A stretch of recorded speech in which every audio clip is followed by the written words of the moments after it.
Welcome to Chitra Murali's kitchen. இப்போ வந்து வாங்கி பாத் எப்படி பண்ணுறதுன்னு பார்க்க போகிறோம். நாங்கள் வந்து அடுப்பில் வந்து கடாயை வச்சுட்டு அதில் வந்து எவ்வளோ ஸ்பூன் எண்ணெய் விட்டுருக்கேன், கொஞ்சம் ஒரு 4 ஸ்பூன் எண்ணெய் விட்டுருக்கோம். எண்ணெய் கொஞ்சம் காய வேண்டாம், பெருசாக வைக்கல தான் சொல்லுவோம்.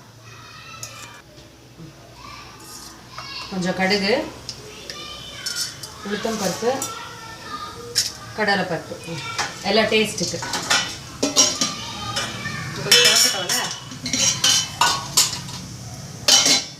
கையோட வச்சோம். ஆமாம், இப்போது கத்திரிக்காய் கட் பண்ணி வச்சுருக்கோம். கத்திரிக்காய் தான் போடணும்னு இல்லை, வந்து குடமிளகா பட்டாணியும் போட்டுக்கலாம், கேரட் எல்லாம் சேர்த்துக்கலாம், பீன்ஸு சேர்த்துக்கலாம், எப்படி வேணாலும் பண்ணலாம். நம்ம ஒரு காம்பினேஷன் தான். வெங்காயம் போட்டு பண்ணுவா சில பேர். பொடி வந்து இது ப்ராப்பர் பொடி. ஸோ இந்த பொடி காய்கறி வந்து நம்ம ஆல்டர் பண்ணிக்கலாம், என்ன வேணாலும் போட்டுக்கலாம். பெருங்காயம் கை எடுத்துக்கும்.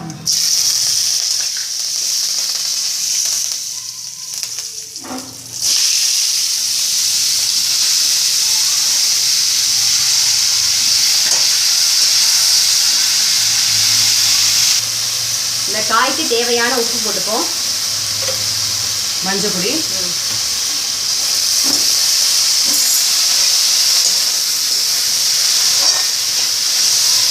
கொஞ்சம் வதங்கணும் இல்லையா? ஆமாம். அதுக்கப்புறம் சொல்லிட்டு சாதம் வச்சு கொடுத்தல அப்படின்னு சொல்லிடுங்க. சாதம் பண்ணி இந்த மாதிரி ஆற வச்சுருக்கேன். சாதத்தில் வந்து கொஞ்சம் உப்பு போட்டுக்கோங்க. ஆமாம், நாங்கள் உப்பு போட்டிருக்கோம். உப்பு போடாமல் கூட பண்ணலாம், உங்கள் இஷ்டம். உங்களுக்கு எப்படி பிடிக்குமோ அப்படி பண்ணலாம்.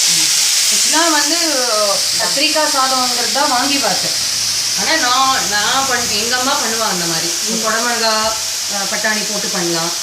என் பையன் வந்து பீன்ஸ் எல்லாம் அப்படியே சாப்பிட மாட்டான். ஸோ குட்டி குட்டியாக நெருக்கி இதில் போட்டு சாதத்தோட கலந்துட்டு அவனுக்கு தெரியும், அப்படி சாப்பிடுவான். ஸோ பிரேக்ஃபாஸ்ட்டுக்கு, லஞ்ச் பாக்ஸ்க்கு இதெல்லாம் கொடுத்தா பசங்க சாப்பிடும். காய்கறியும் சேரும்.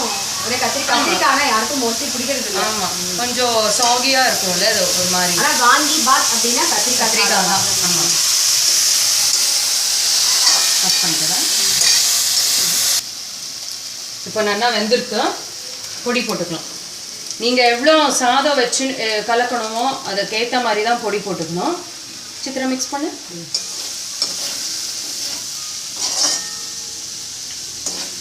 ஸோ பொடி பண்ணி வச்சுட்டு பாட்டிலில் ஸ்டோர் பண்ணி வச்சுக்கலாம். ஆனால் ஃப்ரிட்ஜில் வச்சுக்கணும், ஏன்னா கொப்பரை போட்டிருக்கோம் இதில். ஸோ ஃப்ரிட்ஜில் வச்சுட்டா ஒன்றும் ஆகாது, வருஷத்துக்கும் கிடையாது இல்லையா? ஆமாம், ஒன்றும் ஆகாது. நீ வச்சுருக்கேன். ஆமாம், எங்கள் அம்மா பண்ணி கொடுப்பா, நான் வச்சுட்டுருக்கேன்.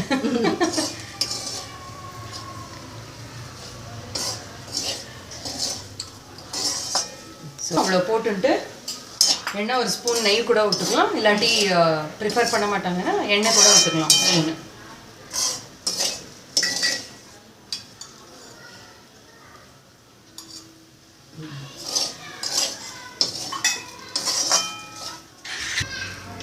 நல்லா வெந்துடுத்துல வறுத்து பொடி பண்ணதுனால இப்போ ரொம்ப நேரம் ஒன்றும் நம்ம வதக்க வேண்டாம். ஸோ காய்கறி வெந்த உடனே பொடியை போட்டு ஒரு 5 மினிட்ஸ்க்கு ஃப்ரை பண்ணிவிட்டு சாதம் போட்டுடலாம். சாதமும் அதுக்கேற்ற மாதிரி தான், நம்ம எவ்வளோ பொடி போட்டுக்கிறோம், எவ்வளோ காய் போட்டுக்கிறோம், அதுக்கேற்ற மாதிரி தான் நம்ம வந்து இது பண்ணணும், மிக்ஸ் பண்ணிக்கணும். கேஸ் அணைச்சிடலாம். இப்போ இது வந்து இப்போ மிக்ஸ் பண்ணியிருக்கா சித்ரா. இது வாங்கி பாத் ரெடி, அவ்வளோதான். இதுக்கு என்ன தொட்டுக்கிறது சொல்லிவிடும். தயிர் பச்சடி தொட்டுக்கலாம், தயிர் தொட்டுக்கலாம், அப்பளம் இஷ்டம், வடம் அப்பளம் மெயினாக. இப்போ வாங்கி பாத் ரெடி ஆகிடுது. நீங்கள் வந்து வாங்கி பாத் பவுடரும் பண்ணிவிட்டு இந்த பாத்தும் பண்ணி பார்த்துட்டு உங்கள் ஃபீட்பேக் எங்களுக்கு அனுப்புங்க. நாங்கள் அடுத்த ரெசிபி சொல்கிறேன்.